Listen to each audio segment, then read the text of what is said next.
This is more from Vic Fangio, expanding on it. Asked if the lack of preseason games and putting these game scenarios was a factor. Could be all of that. I don't think it's any one thing in particular. It was totally my fault there. I had too much thought into what I was going to call next on defense, and I missed it. Oh. So this is where. This is where. Because you want to know what this is? And this is just the facts, all right? I'm rooting for Vic Fangio. Inexperienced head coach. Too much on his plate. You are worrying about your defense the same as you have for the last 2 decades. But guess what, Vic? You have a more important job now. Yeah. You're the head football coach. Yeah. And you mismanaged the game. Yeah. Never say that into a microphone. He just did. Never. Never, ever admit that.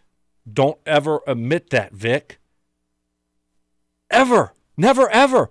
Like, I would have never admitted that I was not comfortable on the sideline, at the beginning, because now people are going to nitpick that apart and look at that and spin it around. And I can raise my hand for that. Right, yeah, we all can.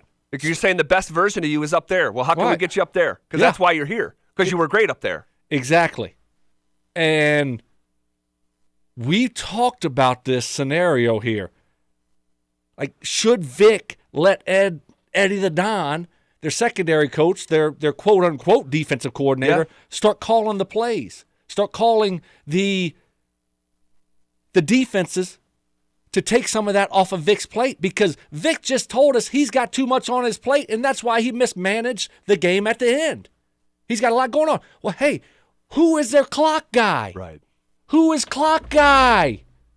Who is it? I'm serious. Who is it? It was old boy. They got rid of him. Analytic guy. Who was that? Yeah. He wasn't very good anyway. We both decided to part ways, right? He wanted to do something else. Who is our clock guy? You got a review guy. You got a clock guy. Who is the clock guy to tell Vic? Because you know what?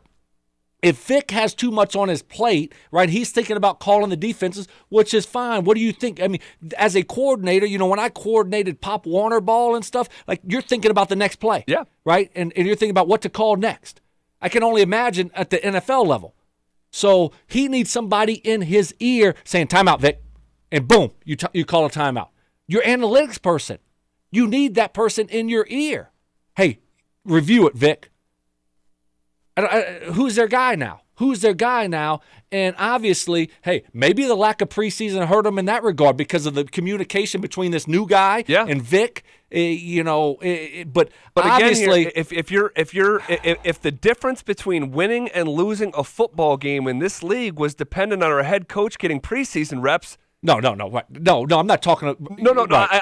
I'm saying, like, in general. You're right. If we're gonna go down that road and he's going to say what he just said, hey, it's all that mixed together. I was worried about the next play. Like, I mean, it's just. Then you shouldn't be the defensive coordinator, because right now you're the head coach. Right. You're the head coach. You have to manage a football game. If that was the case, Zach, you're right. You're right. Send him up to the booth like you wanted last year, because his in-game decisions don't matter. Because he's all he's checked into is calling the defense. It's his defense. So you know what? Send him up to the booth and let Eddie the Don go down there, and Ed the Don can call the timeouts and stuff. I don't know. I'm being serious here. But he's here to be the head coach, and part of the head coach's responsibilities, a huge part of it, the biggest part of it during a game, is managing the football game. Yep. When to call timeout. Yep. When to go for it on fourth down. Those types of things. And if you're so wrapped up in calling your defenses that you can't manage a football game, then what are we doing?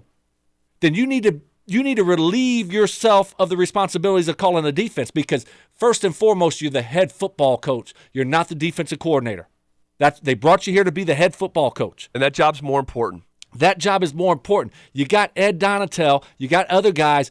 Somebody else call the defenses, Vic, because if you can't do both. And Vic can jump in anytime and veto and do whatever he needs to do. Absolutely. And by the way, Ed Donatel's been with him for 10 years now. Yes. If you can't trust That's him his right-hand man. after a decade, look, I got to tell you, man. I can't believe he said that. I'm pretty disappointed. I'm shocked he said disappointed that he said that. Never, ever say that. But yeah, I'm disappointed that he said that too, but you don't ever put that out there. You don't ever do that. Even if it's true, why would you tell the media and the fans that?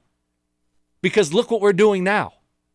I'm like, oh my gosh, I can't believe that he just was so wrapped up in calling his defenses that he just, well, there's got to be an operation. That's why you go down to the stadium those couple times for those scrimmages, to iron out these wrinkles. So guess what, Zach? It doesn't cost you a football game, and it cost the Broncos a football game. It cost them a big opportunity to at least try to win a football game. We see crazy endings all the time in the NFL. Oh, yeah. You give a team 30 seconds, all they have to do is kick a field goal? Come on.